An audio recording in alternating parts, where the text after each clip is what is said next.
These are some of the points जो एक छोटा सा कंपैरिजन है यूरोप और यूएस में। जयशु को भी बात करनी है, पीछे से बहुत ज़्यादा बोले जा रही है।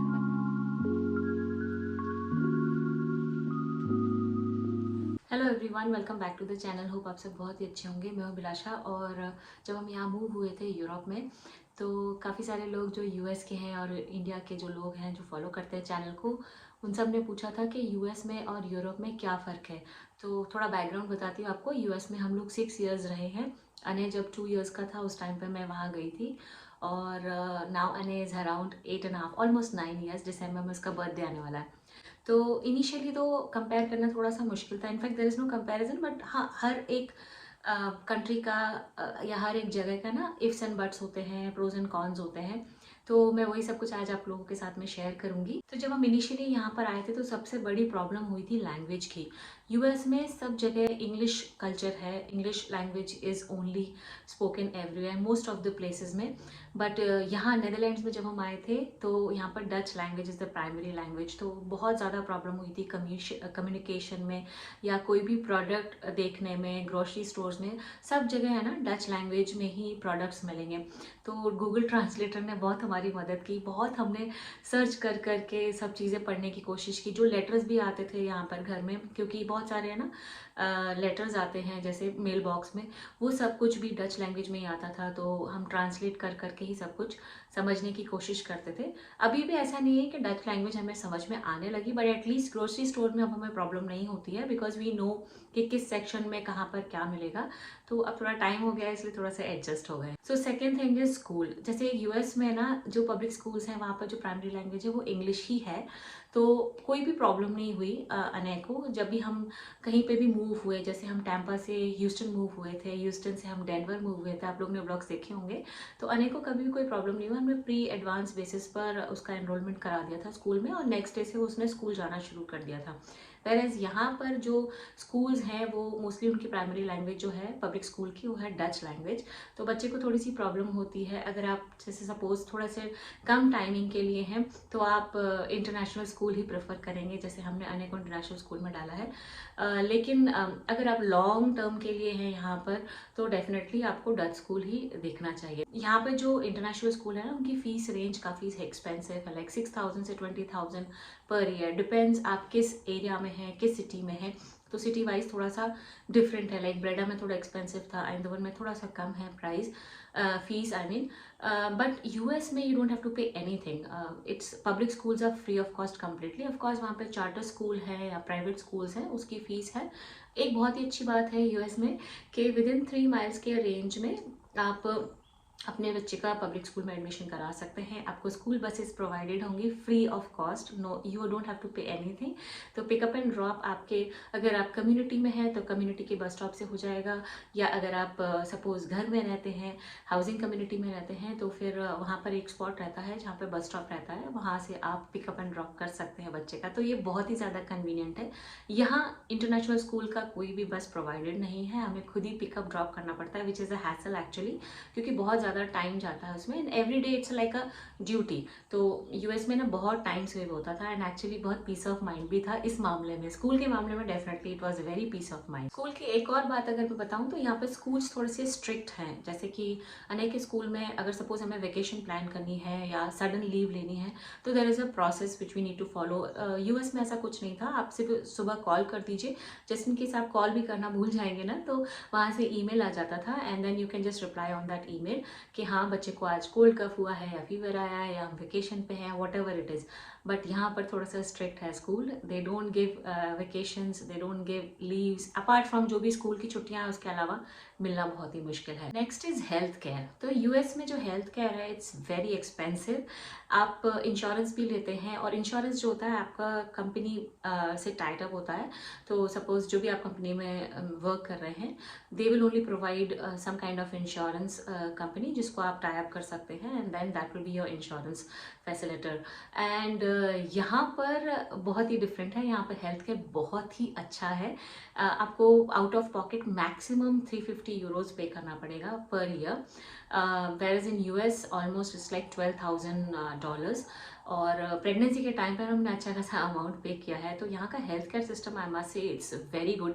ओनली थिंग इज़ आपको एक जनरल प्रैक्टिशनर अपना ढूंढ कर बुक करना पड़ता है, मतलब आपको जनरल प्रैक्टिशनर एक ढूंढ कर सिलेक्ट करना होता है। जैसे ऑफकोर्स आप अपने डॉक्टर को भी सिलेक्ट करते हैं इन यूएस, बट आपको एक पैसा भी पे नहीं करना पड़ेगा। अनय के और जयशु के अभी 2-3 विजिट्स हो चुके हैं, जयशु के तो 4 विजिट्स हो चुके हैं वैक्सीनेशन के लिए, and we didn't have to pay anything. Copay होता है एक यूएस में जिसमें आपको एक मिनिमम अमाउंट पे करना होता है और बाकी सब कुछ इंश्योरेंस पे करता है, बट यहाँ पर वो कोपे भी नहीं देना पड़ता है, you don't have to pay anything.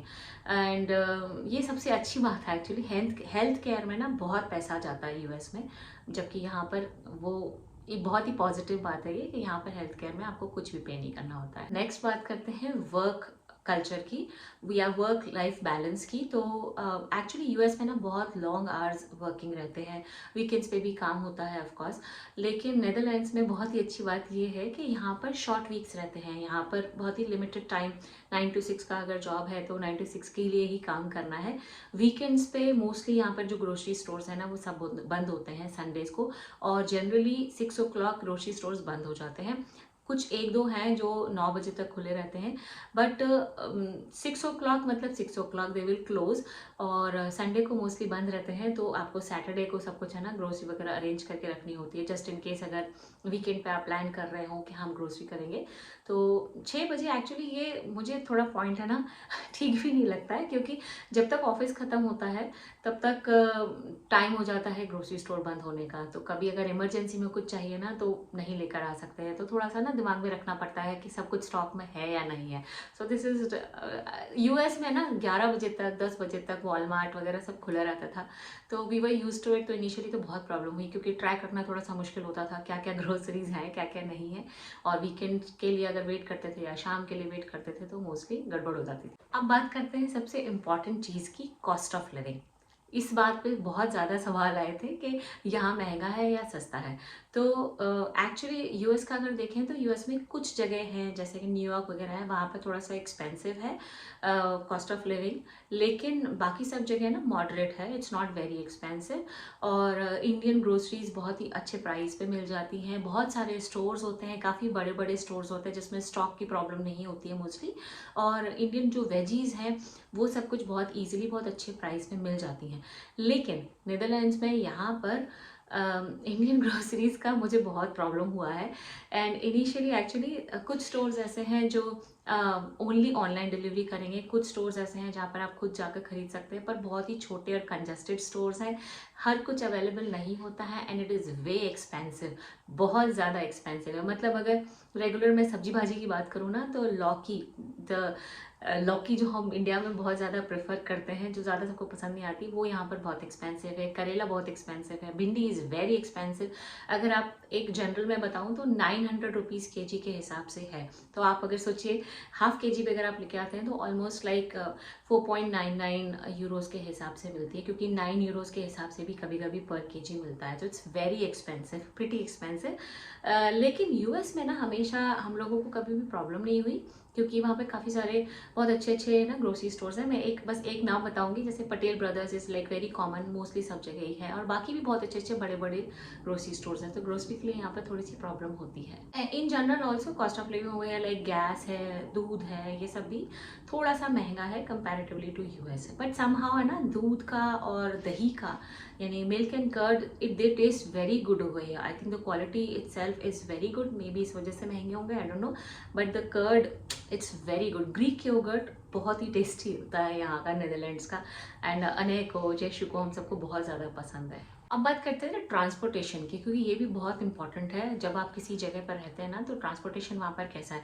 US में मोस्टली कार का कल्चर है, बहुत ही कम जगह पर पब्लिक ट्रांसपोर्ट का मैंने ट्रेंड देखा है। उसी सब जगह ना अपनी पर्सनल कार होती है लोगों के पास में, and that's very easy also. यहाँ पर नीदरलैंड्स में public transport is very very good, बहुत ही अच्छा है। बहुत सारे बसेस, फ्रीक्वेंसी बसेस की बहुत अच्छी है, ट्रेन्स हैं, ट्रैम्स हैं, तो बहुत अच्छा पब्लिक ट्रांसपोर्ट है। एंड यहाँ पर साइकिलिंग का ट्रेंड है, तो बहुत सारे टाइप के ना वेराइटीज़ ऑफ साइकिल्स यहाँ पर आपको देखने को मिलेंगे। मैंने कई सारे अपने ब्लॉग्स में भी बताया है। और हर एक घर में कम से कम 3 से 4, डिपेंड्स घर में उसमें कितने मेंबर्स हैं, साइकिल ज़रूर रहती है। अपनी अपनी पर्सनल साइकिल रहती है लोगों के पास में। बेबीज़ के लिए भी बहुत अच्छी अच्छी डिज़ाइनर साइकिल्स आती हैं, in which babies can sit nicely. Babies mommies के साथ में भी आगे या पीछे बैठ सकते हैं। बेबीज़ के लिए अलग से सीट आती है विद द सीट कवर। तो आगे अगर बेबी बैठते हैं तो उनके लिए ना ग्लास का कवर आता है, सो दैट उनको हवा या कुछ भी उनके फेस पर नहीं आए। एंड ऑल्सो एक कवर्ड वाली बग्गी टाइप की भी आती है साइकिल, तो उसमें भी आराम से बेबी बैठ जाते हैं। Specially for dogs also there is a buggy cycle जो बहुत ही अच्छी रहती है। तो यहाँ का जो पब्लिक ट्रांसपोर्ट है ना, it's very good, very good, और बहुत ही कन्वीनियंट है and it's not very expensive also. But US में पब्लिक ट्रांसपोर्ट पे आप रिलाई नहीं कर सकते, आपको अपनी कार होना बहुत ज़रूरी है। अच्छा, कार्स यहाँ पर है ना बहुत पुरानी पुरानी आपको देखने को मिलेंगी, 15-15, 20-20 साल पुरानी कार लोग अच्छे से मेंटेन करके रखते हैं। और कार्स यहाँ पर थोड़ी सी एक्सपेंसिव है और मोस्टली ना मैनुअल का ट्रेंड है। मोस्टली कार्स यहाँ पर हमने देखी है कि मैनुअल कार्स ही चलती हैं, जबकि यूएस में आपको एक से बढ़ के एक है ना नई नई स्टाइल की कार्स यहाँ पे भी मिलती हैं ऑफकोर्स, लेकिन ट्रेंड जो है मोस्टली ना पुरानी कार लोग अपनी काफ़ी काफ़ी सालों तक, लंबे लंबे टाइम तक है ना चलाते हैं, उनको अच्छे से मेंटेन करके रखते हैं। So this is the difference in US and Netherlands. Next is cuisine. तो यूएस में ना बहुत सारे आपको वेराइटीज़ ऑफ क्यूजीन्स मिलेंगे, क्योंकि बहुत सारे हर जगह से लोग हैं वहाँ पे। आपको मैक्सिकन मिलेगा, थाई मिलेगा, there are different kinds of cuisines which you can try and you can have. यहाँ पर मोस्टली डच क्यूजीन्स मिलेंगे एंड स्पेशली नेदरलैंड्स या Europe is famous for cheese, stroop waffles, and there is a kind of a fish which is called herring, वो भी बहुत ज़्यादा popular है यहाँ पर। तो बहुत ही आई वुड से कि काफ़ी लिमिटेड क्यूजीन्स हमें यहाँ पर दिखे हैं। एंड ऑल्सो जैसे इंडियन रेस्टोरेंट्स वहाँ पर यूएस में ना काफ़ी सारे हैं, तो यहाँ पर इंडियन रेस्टोरेंट्स हमें उतने ज़्यादा नहीं देखने को मिले। मे बी दूसरी जगह पे काफ़ी सारे होते होंगे, बट यहाँ पर डेफिनेटली थोड़े से कम है in comparison to US. Next is the climate. तो यूएस में ना क्लाइमेट बहुत ही डिफर करेगा। जैसे हम जब टैंपा में थे तो मोस्टली समर्स वहाँ पे काफ़ी अच्छे समर्स होते थे, लाइक इंडिया टाइप समर्स होते थे, थोड़ी ह्यूमिडिटी भी होती थी, सर्दियाँ बहुत ही माइल्ड होती थी। Then we move to Houston, तो ह्यूस्टन में भी समर्स उसी हिसाब से रहता था, not very cold, not very hot, वहाँ पे मॉडरेट टेम्परेचर रहता था most of the time. And then we moved to Denver, तो डेनवर में ना मोस्टली कोल्ड रहता था, like for 4-5 months it was very cold, और बाकी टाइम पर मॉडरेट टेम्परेचर रहता था। बट यहाँ पर it's not like very cold और वेरी हॉट, मोस्टली ना मॉडरेट टेम्परेचर ही रहता है एंड इट्स लेस सनी। जैसे कि यूएस में ना कुछ एरियाज़ में काफ़ी अच्छी धूप रहती है, पर यहाँ पर अभी भी आज बहुत क्लाउडी है तो अभी कुछ टाइम से ना काफ़ी क्लाउडी वेदर चल रहा है, बहुत ही कम धूप निकलती है, ये मैंने कई सारे अपने ब्लॉग्स में बताया है। तो यहाँ पर ना धूप, और मेरे लिए स्पेशली ना धूप के लिए मतलब मेरा हाल जादू टाइप का है, जैसे जादू वो जो धूप उसको बहुत ज़रूरत होती थी, same way is for me, मुझे धूप की बहुत ज़रूरत होती है। आई फील वेरी गुड जिस दिन बहुत अच्छी धूप निकली होती है, उस दिन मेरा अपने आप मूड अच्छा रहता है, और जिस दिन कम धूप रहती है, क्लाइमेट ऐसा रहता है बहुत ही सनी, आई मीन क्लाउडी रहता है ना, उस दिन मुझे बिल्कुल अच्छा नहीं लगता, बहुत ही डल एंड डिप्रेसिंग वेदर लगता है। सो या यूएस में काफ़ी सारे आपको वेदर्स देखने को मिलेंगे, वेरएज़ यहाँ पर mostly moderate, not very hot, not very cold. Next is safety and security. तो यूएस में मोस्टली ना क्राइम रेट्स हर जगह का थोड़ा सा हायर है। यहाँ पर crime rate is very low in Netherlands and places are very safer to go even with kids, specially for Netherlands I will tell you, क्योंकि कम्युनिटीज़ है ना काफ़ी ज़्यादा सेफ हैं, बच्चे अकेले खेलते हैं। यूएस में इट्स नॉट दैट सेफ, और यूएस में आपने केसेस भी काफ़ी सारे सुने होंगे गन शॉट वगैरह के, बट यहाँ पर टचवुड ऐसा कुछ भी नहीं है। सेफ्टी पॉइंट ऑफ व्यू से it's a very safe place Netherland. Now next is travelling. तो यूएस में आप 50 कंट्रीज ट्रैवल कर सकते हैं, जहाँ पर आपको डिफरेंट डिफरेंट रीजन्स देखने को मिलेंगे, like beaches, snowy areas, hilly areas and desert areas kind of. तो ये 50 कंट्रीज़ में आपको ये सारे कुछ देखने को मिलेगा। वेयर इन यूरोप के वीज़ा पर, शेंगन वीज़ा पर आप 25 कंट्रीज़ एक्सप्लोर कर सकते हैं। वो बात अलग है कि बहुत ही ज़्यादा एक्सपेंसिव है, लिटरली इतना एक्सपेंसिव है कि हर प्लानिंग में ना बहुत ज़्यादा दिमाग लगाना पड़ता है, और वो सारा दिमाग मेरे हस्बैंड लगाते हैं, and all this planning and all is his department. तो मैंने कुछ अपने ट्रैवल के ब्लॉग्स आप लोगों के साथ में शेयर किए हैं, do check them out. Next is US और इंडिया का जो टाइम जोन डिफरेंस है ना बहुत ज़्यादा था, तो कम्युनिकेशन में अपने फैमिली मेम्बर से बात करने में ना थोड़ी सी टाइम जोन का बहुत ज़्यादा ध्यान रखना पड़ता था, क्योंकि जब वहाँ सुबह होती थी तब वहाँ रात हो जाती थी, तो टाइम मैचिंग थोड़ा सा प्रॉब्लम होता था। वेयरएज इन नेदरलैंड्स यहाँ पर जो टाइम जोन डिफरेंस है ना काफ़ी कम है, मोस्टली लाइक इंडिया से सिर्फ 3.5 घंटे का डिफरेंस है जहाँ हम हैं ऑलरेडी नेदरलैंड्स में। So it's very easy to communicate, it's very easy to have phone calls, video calls. तो उतना ज़्यादा है ना इंडिया से ऐसे दूरी लगती नहीं है, जैसे यूएस में काफ़ी डिफरेंस था तो बहुत ज़्यादा ऐसा लगता था घर से बहुत ज़्यादा दूर है। Next is social life. तो यूएस में ना क्योंकि बहुत ज़्यादा डाइवर्स क्राउड है, तो इसीलिए वहाँ पे सोशल लाइफ काफ़ी ज़्यादा है आई वुड से, और डाइवर्सिटी बहुत ज़्यादा है। नेदरलैंड्स में या फॉर दैट मैटर यूरोप में social life I would say knit है, वो I mean they are like very close to their groups, और बहुत ही छोटे छोटे ग्रुप्स हैं डिवाइडेड। क्योंकि कम्युनिकेशन का भी प्रॉब्लम है तो हम लोगों का उतना ज़्यादा like in US it was very easy to communicate with any one and every one. यहाँ पर लोग बहुत ट्राई करते हैं, जितना उनको इंग्लिश आती है उतना कम्युनिकेट करने की कोशिश करते हैं, बट या it is different from US, तो थोड़ा सा डिफिकल्टी है यहाँ पर कम्युनिकेशन वगैरह। Next is residency and immigration. तो यूएस का जो इमिग्रेशन प्रोसेस है इट्स वेरी कॉम्प्लेक्स, बहुत ज़्यादा लंबा प्रोसेस है वीज़ा का, बट यहाँ का इट्स वेरी फ्लेक्सिबल, काफ़ी स्ट्रेट फॉरवर्ड है। प्लस पॉइंट ये है कि यहाँ मोस्टली वहाँ पर जो वीज़ा रहता है ना उस पर स्पाउस इज़ डिपेंडेंट, बट यहाँ पर spouse can also work, so this is a very good point actually. Another point is Netherlands is a very less capitalist society, और यहाँ पर क्रेडिट कार्ड्स बहुत ही कम चलते हैं, डेबिट कार्ड्स पे मोस्टली ज़्यादा लोग डिपेंडेंट होते हैं, तो स्पेंडिंग्स अकॉर्डिंगली थोड़ी सी कम होती है। I think there is a balanced spending, लेकिन यूएस में बहुत ज़्यादा क्रेडिट कार्ड्स का ट्रेंड है, तो उस हिसाब से लोगों के एक्सपेंसेस भी काफ़ी ज़्यादा होते हैं, क्योंकि डिपेंडेंसी क्रेडिट कार्ड्स पे बहुत ज़्यादा हो जाती है। एक और बहुत ही पॉजिटिव पॉइंट है नेदरलैंड्स का, या आई थिंक यूरोप का, मुझे पूरे यूरोप का नहीं पता पर नेदरलैंड्स का पता है, क्योंकि मेरी फ्रेंड का भी रिसेंटली बेबी हुआ है। तो बेबी होने के बाद में ना 3 वीक्स के लिए नैनी मिलती है, जो आपके घर पर आकर बेबी का ध्यान रखती है, बेबी को मसाज, जेंटल मसाज देती है, सुलाने में हेल्प करती है, न्यू मम्मी को सब कुछ ट्रेन करती है how to take care of the baby, क्योंकि सब कुछ नया होता है तो समझ में नहीं आता है। हाँ, एक बेबी होने के बाद में you can experience everything again, लेकिन इनिशियली है ना बहुत सारी चीज़ें समझ में नहीं आती हैं। इनफैक्ट जो और भी लोग होते हैं फैमिली में उनको भी वो समझा के जाते हैं किस तरीके से बेबी को पकड़ना है, किस तरीके से फीड कराना है। तो 3 weeks is more than enough, क्योंकि इस टाइम में, ये 3 वीक्स में ना न्यू मॉमी को बहुत टाइम मिल जाता है हील होने के लिए, दिन का 3 घंटा। This facility is free of cost, इसके लिए कोई भी चार्जेस नहीं है, कुछ भी आपको एक्स्ट्रा देना नहीं है। तो यहाँ पर जैसे मैंने आपको बताया कि हॉस्पिटल चार्जेस या हेल्थ केयर चार्जेस है ना बहुत मिनिमम है, तो ये हेल्थ केयर चार्जेस में ही इंक्लूडेड है, and it's a very nice facility. मुझे बहुत अच्छा लगा ये जानकर, मेरी फ्रेंड ने रिसेंटली बताया, तो मैंने सोचा आप लोगों के साथ में शेयर करूँ। यहाँ पर पार्किंग की बहुत प्रॉब्लम है यूएस में ना, बड़े बड़े पार्किंग लॉट्स मिलेंगे, फ्री पार्किंग रहती है, आप कहीं पे भी जाइए। सिर्फ डाउनटाउन जो ऐसा एक एरिया होता है, प्रीमियम एरिया होता है, जहाँ पर पार्किंग के आपको पैसे देने होते हैं, रेस्ट अदर एरिया सब जगह फ्री है।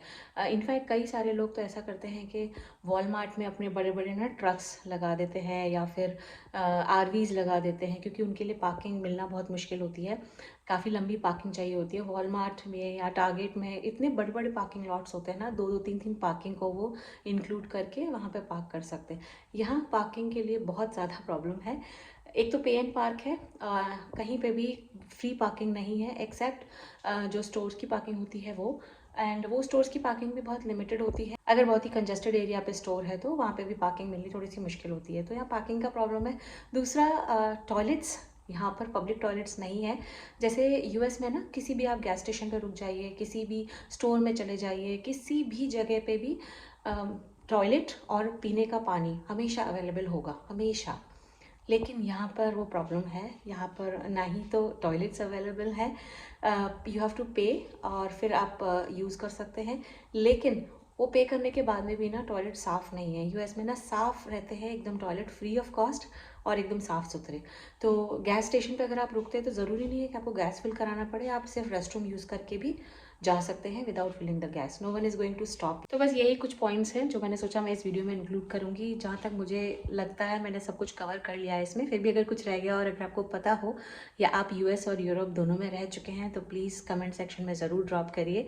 एक मैंने सर्वे किया था और उसमें कुछ 4 ऑप्शंस डाले थे, तो ये सबसे ज़्यादा रिक्वेस्टेड वीडियो था, तो इसलिए मैंने बहुत सारा दिमाग लगा के छोटे से वीडियो में सब कुछ इंक्लूड किया है। आई होप आपको ये वीडियो अच्छा लगा हो। अगर अच्छा लगा है तो एक लाइक किए बिना प्लीज़ मत जाइए एंड ऑल्सो सब्सक्राइब करना मत भूलिए चैनल को। एंड यस, प्लीज़ कमेंट ज़रूर कर दीजिए क्योंकि आपके कमेंट से ना मुझे बहुत मोटिवेशन मिलता है। एक सजेशन आपके पास में है तो वो भी प्लीज़ मोर देन वेलकम। तो प्लीज़ ऐसा कोई सजेशन भी अगर है तो कमेंट सेक्शन में मुझे ज़रूर बताइए, या आप मुझे इंस्टाग्राम पे डीएम कर सकते हैं। इंस्टाग्राम का हैंडल है व्लॉगिंग देसी। मिलती हूँ मैं आपसे नेक्स्ट व्लॉग में। Till then bye bye, take care.